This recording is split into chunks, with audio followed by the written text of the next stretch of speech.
This video is going to continue in my series of showing various textbooks in material science and engineering, or MSc, that we use in our textbook or have used in various situations. All right, so today I'm going to talk about this textbook here that you see in front of me, which is called Ceramic Materials, Science and Engineering by Carter and Norton. This is the second edition. As you can see, it's a textbook. I don't know where the sticker came from, but it is a textbook. This was published in 2013, so it's only a little over 10 years old at this point.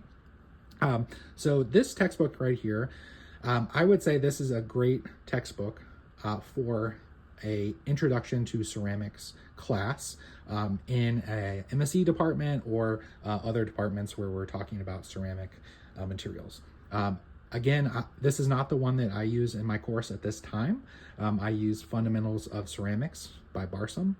But the professor that taught this class before me liked this textbook a lot, and this is the one that he would use for the same course at our university. So again, this would be a great one for a ceramics class. For undergrad, I would say undergrad students in an MSc or other department where you're talking about ceramics. So yeah, again, it's not the one I use, but I do like a lot of the information from it, and I'm familiar with it, and I would still recommend it to people as well. It's got a lot of good information, lots of good images and schematics for this.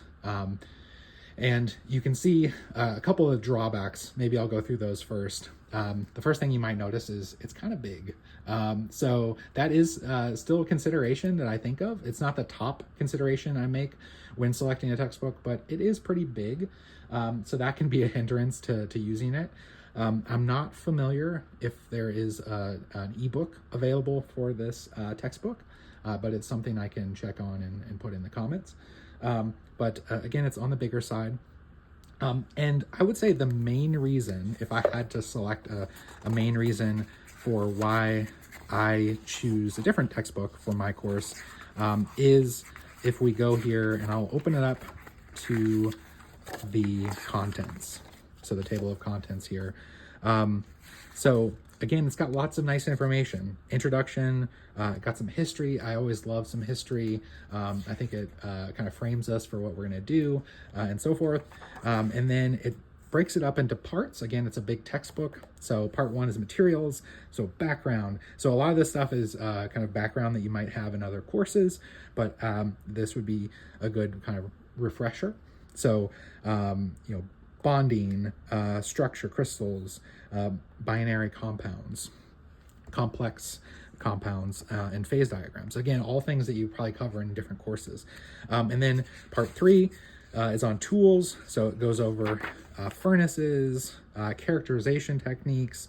Then part four is on defects, and mechanical strength, processing, and again, you can see this is a big book from the way I'm flipping through just the table of contents. So processing, and then what else? Properties and applications, and so forth. So getting back to again, one of the reasons that I'm not personally using this for my class is I'm not a fan of the organization. It's a little bit all over the place, whereas I think the Fundamentals of Ceramics book is a little bit more linear, and I like that for an introduction course. And that's not to say that there isn't really good stuff in here. And so I think if you're not bothered by that, if you're not bothered by the way that it's broken up and by the various parts and how it's organized, this is a really good text for that. I mentioned in my review or my walkthrough of the Fundamentals of Ceramics book that one thing that didn't have was information about processing. So very light to non-existent on processing.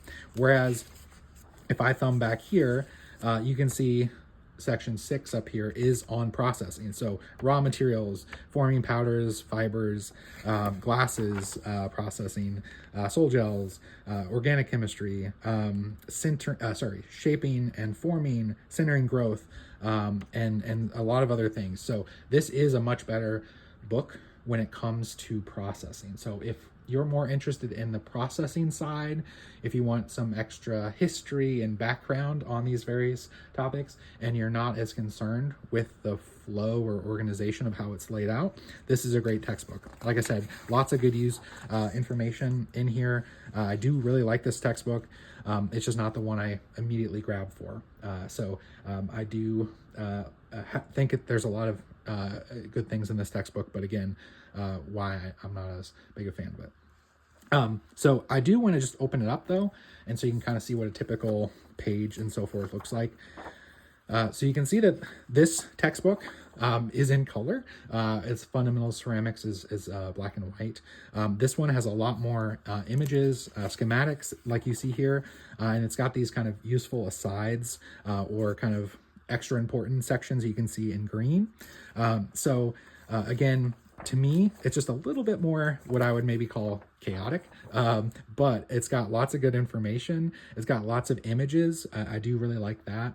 This is a much better book for that. Lots of images, lots of schematics, lots of useful things to work through. You can kind of just see on random pages that is a very helpful part about this book. So really good information.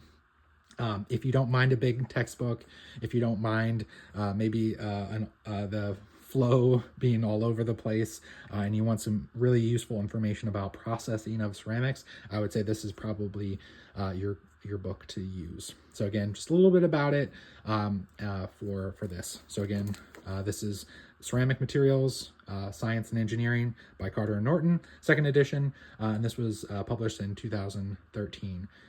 So that's kind of my take on this textbook.